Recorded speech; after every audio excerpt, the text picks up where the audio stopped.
Hormuz കടലിടുക്കിലെ പരമാധികാരം വിട്ടുകൊടുക്കില്ലെന്ന് വ്യക്തമാക്കിയ Iran കുവൈത്തിലെ US താവളത്തിലും ബഹ്റൈനിലും ആക്രമണം നടത്തിയതായി അവകാശപ്പെട്ടു. മാത്രമല്ല, സംഘർഷം അടിയന്തരമായി അവസാനിപ്പിക്കണം, ഇറാനോട് കടുപ്പിച്ച ഇന്ത്യ. അതിനിടെ പശ്ചിമേഷ്യൻ സംഘർഷത്തിൽ ഇതുവരെ 13 ഇന്ത്യക്കാർ കൊല്ലപ്പെട്ടതായി PTI റിപ്പോർട്ട് ചെയ്യുന്നു. 3 പേരെ കാണാതായിട്ടുണ്ട്. ഇറാൻ US സംഘർഷം ആരംഭിച്ച ഫെബ്രുവരി 28 മുതലുള്ള കണക്കാണ് ന്യൂസ് ഏജൻസി പുറത്തുവിട്ടത്. കഴിഞ്ഞ ദിവസം ഹോർമൂസിലൂടെ കടന്നുപോവുകയായിരുന്ന UAE ടാങ്കറിന് നേരെയുള്ള ആക്രമണത്തിൽ ഒരു ഇന്ത്യൻ നാവികൻ കൊല്ലപ്പെടുകയും 10 നാവികർക്ക് പരിക്കേൽക്കുകയും ചെയ്തിരുന്നു. അതിൽ 2 പേരുടെ നില അതീവ ഗുരുതരമാണ്. ഇന്ത്യൻ പതാകയേന്തിയ 7 കപ്പലുകൾ കുടുങ്ങിക്കിടക്കുന്നതായും റിപ്പോർട്ടുകളുണ്ട്. ഈ കപ്പലുകളിലായി 148 ഇന്ത്യക്കാരുണ്ടെന്നാണ് സൂചന. ഇന്ത്യൻ പതാകയുള്ള കപ്പലുകളും ഇന്ത്യക്കാർ ജീവനക്കാരായുള്ള വിദേശ കപ്പലുകളും സർക്കാർ നിരന്തരം നിരീക്ഷിച്ചു വരികയാണെന്ന് PTI റിപ്പോർട്ട് ചെയ്യുന്നു. ഹോർമൂസ് കടലിടുക്കിൽ UAE എണ്ണക്കപ്പലുകൾക്ക് നേരെ ഉണ്ടായ ഇറാൻ ആക്രമണത്തിൽ ഒരു ഇന്ത്യക്കാരൻ മരിച്ച സംഭവത്തിൽ ഇന്ത്യൻ ഇറാനെ പ്രതിഷേധം അറിയിച്ചിരുന്നു. ഹോർമൂസ് കടലിടുക്ക് സുരക്ഷിതമാണെന്ന് വിദേശകാര്യ മന്ത്രാലയം ആവശ്യപ്പെട്ടു. പശ്ചിമേഷ്യയെ മുൾമുനയിലാക്കി ഇറാൻ അമേരിക്ക സംഘർഷം രൂക്ഷമാവുകയാണ്. ഇറാന്റെ സിരിക്, കിഴക്കൻ ഹോർമോസ്ഗാൻ, അതുപോലെ തന്നെ ബോംപൂർ, ചമ്പഹാർ, ബന്ദർ അബ്ബാസ്, ഔഹ്വാസ്, ഖേഷം ദ്വീപ് എന്നിവിടങ്ങളിൽ തുടരെ സ്ഫോടനങ്ങൾ ഉണ്ടായി. തുടർന്ന് ജോർദാനിലെ അമേരിക്കൻ താവളത്തിന് നേരെ ഇറാൻ തിരിച്ചടിച്ചു. ഹോർമൂസിലും ആക്രമണം തുടരുകയാണ്. 2 UAE സൂപ്പർ ടാങ്കറുകൾ ആക്രമിക്കപ്പെട്ടു. 2 അംഗങ്ങളും ആക്രമിക്കപ്പെട്ടു. നിരവധി സെയിലർമാരെ കാണാനില്ലെന്നാണ് റിപ്പോർട്ട്. ഹോർമൂസിലെ കപ്പൽ ആക്രമണങ്ങളെ അപലപിച്ച് അന്താരാഷ്ട്ര സമുദ്ര സംഘടന രംഗത്തെത്തി.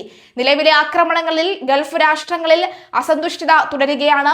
ബഹ്റൈൻ തലസ്ഥാനത്തെയും ഷെയ്ഖ് ഇസ എയർബേസിലെയും അമേരിക്കയുടെ നാവിക കേന്ദ്രം തകർത്തതായി Iranian state media sports report ചെയ്യുന്നു.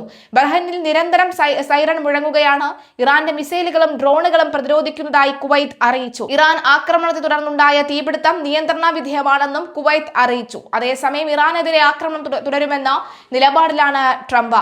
ഇറാൻ ചർച്ചയ്ക്ക് തയ്യാറാകും വരെ ആക്രമണം തുടരുമെന്ന് പ്രസിഡന്റ് ട്രംപ് അറിയിച്ചു. അടുത്തയാഴ്ച അവർക്ക് ദയനീയമായിരിക്കും. ഞങ്ങൾ അവരുടെ ഊർജ്ജ പ്ലാന്റുകളും പാലങ്ങളെയും ലക്ഷ്യം വെക്കും. അവർ ചർച്ചകളിലേക്ക് വരാനും ഒത്തുതീർപ്പിൽ എത്താനും തയ്യാറായില്ലെങ്കിൽ എല്ലാം തകർത്തു തരിപ്പണമാക്കുമെന്നായിരുന്നു ട്രംപിന്റെ പ്രതികരണം. ഫെബ്രുവരി 28-ന് സംഘർഷം തുടങ്ങിയതു മുതൽ ഇതുവരെ 13 ഇന്ത്യക്കാർ കൊല്ലപ്പെട്ടതായാണ് വിവരം. ഈ മാസം 12-ന് GFS ഗാസലക്സിലെ മിസൈൽ ആക്രമണത്തിൽ കാണാതായ ഇന്ത്യൻ നാവികൻ കൊല്ലപ്പെട്ടതായി സ്ഥിരീകരിച്ചു. പൂനെ സ്വദേശി ഹേരബ് കർമർക്കറാണ് കൊല്ലപ്പെട്ടത്. നാവികരെ നിരീക്ഷിക്കാൻ പ്രത്യേക ഓപ്പറേഷൻ ഡാഷ്ബോർഡ് ആരംഭിക്കാനാണ് ഇന്ത്യയുടെ തീരുമാനം. ഏത് രാജ്യത്തിന്റെ കപ്പലായാലും ഇന്ത്യക്കാരുടെ വിവരങ്ങൾ ഇനി തത്സമയം ഡാഷ്ബോർഡിൽ ലഭിക്കും. അപകടത്തിൽപ്പെടുന്ന നാവികരുടെ കുടുംബങ്ങളെ സഹായിക്കാൻ ഇനി മുതൽ പ്രത്യേക ലൈസൺ ഓഫീസർമാരെ നിയോഗിക്കുമെന്നും തീരുമാനിച്ചു. കേന്ദ്രമന്ത്രി സർബാനന്ദ സോണോവാളിന്റെ അധ്യക്ഷതയിൽ ചേർന്ന അന്തർ മന്ത്രാലയ യോഗത്തിലാണ് തീരുമാനം. അതേസമയം സൗദി അറേബ്യയുടെ തെക്കൻ അതിർത്തി മേഖലകളെ ലക്ഷ്യമിട്ട് യമനിലെ ഹൂതി വിമതർ തൊടുത്തുവിട്ട ബാലിസ്റ്റിക് മിസൈലുകൾ സൗദി വ്യോമ പ്രതിരോധ സേന വിജയകരമായി തടഞ്ഞു. രാജ്യത്തിന്റെ ദക്ഷിണ മേഖലയ്ക്ക് നേരെ ഭീകര സംഘടനയായ ഹൂതി മിലീഷ്യകൾ ഉയർത്തിയ മിസൈൽ ഭീഷണിയെ പ്രതിരോധ സേന സംയോജിതമായി നേരിട്ടതായാണ് സൗദി പ്രതിരോധ മന്ത്രാലയം ഔദ്യോഗികമായി സ്ഥിരീകരിച്ചത്. മേഖലയിലെ ജനങ്ങളുടെ സുരക്ഷ പൂർണ്ണമായും ഉറപ്പാക്കിയിട്ടുണ്ട്. മിസൈലുകൾ ലക്ഷ്യസ്ഥാനത്ത് എത്തുന്നതിന് മുൻപ് തന്നെ വ്യോമ പ്രതിരോധ സംവിധാനം ഇവയെ ആകാശത്ത് വെച്ച് തകർക്കുകയായിരുന്നു. ഹൂതികളുടെ ആക്രമണ നീക്കത്തെ വ്യോമ പ്രതിരോധ സേന ശക്തമായി പ്രതിരോധിച്ചതായി പ്രതിരോധ മന്ത്രാലയ വക്താവ് മേജർ ജനറൽ തുർക്കി അൽ മാലിക്കി വ്യക്തമാക്കി. രാജ്യത്തിന്റെ അതിർത്തി സുരക്ഷയും ജനങ്ങളുടെ സുരക്ഷിതത്വവും ഉറപ്പാക്കാൻ സൗദി അറേബ്യയുടെ വ്യോമ പ്രതിരോധ സംവിധാനങ്ങൾ സദാ സജ്ജമാണെന്നും മന്ത്രാലയം പുറത്തിറക്കിയ വാർത്താക്കുറിപ്പിൽ അറിയിച്ചു.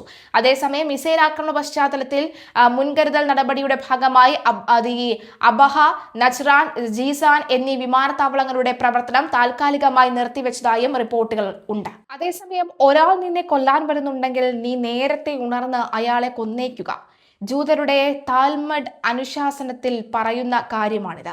മൊസാദ് എന്ന മൊസാദ് ലെ മോഡിൽ ഉ ലെ തഫ്കിദി മെഹോദി എന്ന പൂർണ്ണ പേരുള്ള ഇസ്രായേൽ ചാര സംഘടനയുടെ ഒരു ആസ്പദവാക്യം അത് തന്നെയാണ് എന്നാണ് എതിരാളികൾ പറയുന്നത്. നിലവിലിപ്പോൾ ഇത്തരം സംഘർഷത്തിനിടയിലും ഇറാനും അതുപോലെ തന്നെ ഇറാന്റെ ചില പ്രവർത്തനങ്ങളും മൊസാദും ഒക്കെ തന്നെ ചർച്ചകളിൽ വരികയാണ്. നിങ്ങൾ മനസ്സിൽ കാണുന്നത് മാനത്ത് കാണുന്നവരാണ് മൊസാദ്. ഒരാൾ ഇസ്രായേലിനെ തീർക്കാൻ ശ്രമിക്കുന്നതിന് മുൻപ് അവരെ മൊസാദ് കാച്ചിരിക്കും. വിഷം കലർത്തിയ ടൂത്ത് പേസ്റ്റ്, ആയുധധാരികളായ ഡ്രോണുകൾ, പൊട്ടിത്തെറിക്കുന്ന മൊബൈൽ ഫോണുകൾ, റിമോട്ട് കൺട്രോൾ ബോംബ് ഘടിപ്പിച്ച ഉപയോഗിച്ച സ്പെയർ ടയറുകൾ, ഇങ്ങനെ വല്ലഭന പുല്ലുമായുധം എന്ന് പറയുന്നത് പോലെ എന്തും മൊസാദിന് ആയുധമാണ്. അതുകൊണ്ട് ഏത് നിമിഷവും എന്തും സംഭവിച്ചേക്കാം എന്ന ഘട്ടത്തിൽ തന്നെയാണ് ഇരിക്കുന്നത്. ലോകത്തിലെ ഒരു ചാര സംഘടനയ്ക്കുമില്ലാത്ത സ്പൈ നെറ്റ്വർക്കാണ് മൊസാദിന്റെ കരുത്ത്. മുസ്ലിം പുരോഹിതന്മാരുടെ രഹസ്യ പ്രണയബന്ധങ്ങൾ അന്വേഷിച്ച് ഭീഷണിപ്പെടുത്തുക തൊട്ട് ഹണി ട്രാപ്പ് വരെ അവരുടെ രീതികളാണ്. ഇറാനിലെ സുരക്ഷാ സംവിധാനങ്ങൾക്കുള്ളിൽ ഇസ്രയേലിന്റെ ചാര സംഘടനയായ മൊസാദ് അതിശക്തമായ ചാര ശൃംഖല കെട്ടിപ്പടുത്തിട്ടുണ്ടെന്ന് അൽ ജസീറയടക്കമുള്ള മാധ്യമങ്ങൾ പോലും സമ്മതിക്കുന്നു. പതിറ്റാണ്ടുകളായി ഇറാനിൽ തമ്പടിച്ചിട്ടുള്ള ഇസ്രായേലിന്റെ ഈ രഹസ്യ സൈന്യം സൈനിക കേന്ദ്രങ്ങളിലും ആണവ പദ്ധതികളിലും വരെ നുഴഞ്ഞു കയറിയിട്ടുണ്ടെന്ന് ഇറാൻ ഉന്നത ഉദ്യോഗസ്ഥർ വരെ സമ്മതിച്ചതാണ്. അതുപോലെ കോടിക്കണക്കിന് ഡോളർ കൊടുത്ത് മൊസാദ് വളർത്തുന്ന പെയ്ഡ് ചാരന്മാരും ലോകത്തിന്റെ വിവിധ കോണുകളിലുണ്ട്. ഈജിപ്ഷ്യൻ പ്രസിഡന്റ് നാസറിന്റെ മരുമകനെ പോലും പണം നൽകി മൊസാദ് കൂറുമാറ്റിയിട്ടുണ്ട്. ഇറാനിൽ കടന്നുകയറിയ അമേരിക്കയും ഇസ്രായേൽ നടത്തിയ ആക്രമണങ്ങളും പരമോന്നത നേതാവ് അയത്തുള്ള അലി ഖമനയിലെ വധിച്ചതും മകൻ മുസ്തബയെ ഈ മിത്രപ്രായനാക്കിയതുമെല്ലാം ഒരു വലിയ സംശയത്തിന് ഇടയാക്കിയിരുന്നു. ഇപ്പോഴും അജ്ഞാതനായ ഒരു ഉന്നത ചാരൻ ഇറാൻ നേതൃത്വത്തിലുണ്ട് എന്നാണ് അറിയുന്നത്. അതിനായുള്ള ആഭ്യന്തര അന്വേഷണം ഇറാൻ മാസങ്ങളായി നടത്തിക്കൊണ്ടിരിക്കുകയാണ്. അതിന്റെ ആദ്യപടിയായ വിവരങ്ങൾ പുറത്തു വന്നപ്പോൾ ലോകം ഞെട്ടി.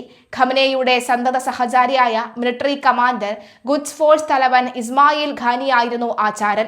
ഇപ്പോൾ മറ്റൊരു മൊസാദ് ചാരന്റെ പേരുകേട്ട് ലോകം ഞെട്ടുകയാണ്. അതാണ് അഹമ്മദി നെജാദ്, മുൻ ഇറാൻ പ്രസിഡന്റ്. ഇസ്രയേലുമായി ചേർന്ന് ഇറാനിൽ ഭരണമാറ്റം ലക്ഷ്യമിട്ട് ഗൂഢാലോചന നടത്തിയെന്ന വിവരത്തെ തുടർന്ന് നെജാദിനെ ഇസ്ലാമിക് റവല്യൂഷണറി ഗാർഡ് കോർപ്സ് വീട്ടുതടങ്കലിലാക്കിയതായി റിപ്പോർട്ടുണ്ട്. അമേരിക്കൻ മാധ്യമമായ ദി ന്യൂയോർക്ക് ടൈംസ് ആണ് ഇന്റലിജൻസ് ഉറവിടങ്ങളെ ഉദ്ധരിച്ച ഈ വാർത്ത പുറത്തുവിട്ടത്.